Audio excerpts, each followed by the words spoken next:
साला इतना भयंकर सपना आज तक नहीं देखा। आई लव यू बोलने के लिए लड़कियां लाइन में लगी हुई थी। I love you, I love you, I love you, I love you. कीड़े पड़ेंगे तेरे ऊपर, कुत्ते की मौत मरेगा। रब ने बनाया तुझको, रब ने बनाया तुझको, मेरे मुझे रब ने बनाया मेरे।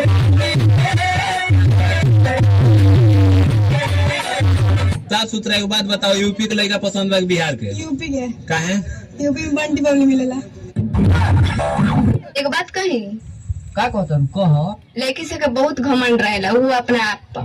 हाँ हमनियों के लड़का केहू से कम ना है, जो हमनियों लोग बड़ा घमंड होला। सुगर लो मुंह रहेला, सुगर खाने बना ले एकदम विश्व सुंदरा जंग रहेला सोएंगे। माने विश्व सुंदरा बनल जरूरी बा, हमनी के देखल एकदम नेचुरल ब्यूटी बने। बाप रे बाप, बड़ा सुंदर बालू, मुंह ना थू ना भातार चाहे मिथुन। आप मुझे क्या देना चाहते हो? धोखा, प्यार, किस या फिर गाली? गाली भाग महावीर बाबा जी।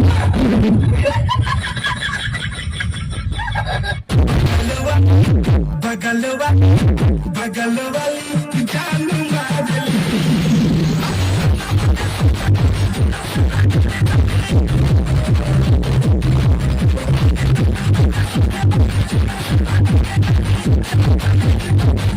बगल वाली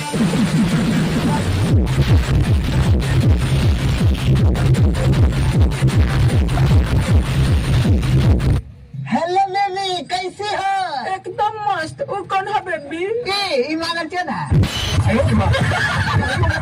हल्का मचा दिया दुनिया में, इस दुनिया में हमारा राज है। मैं तो हूँ सीधा पर मेरा दोस्त लौंडिया बाज है।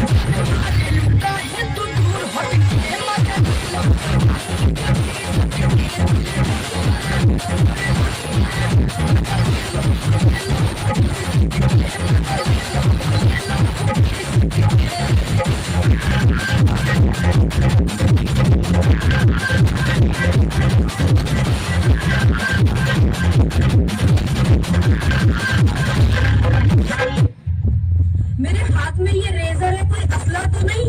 मेरे हाथ में ये रेजर है, कोई असला तो नहीं? और इससे मैं आप लोगों के बाल बना दूं, कोई ले बहन की लोड़ी ले, बर्फ बर्फ रोशनी की।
बोलो ना, मेरा दीवाना है तुम पर।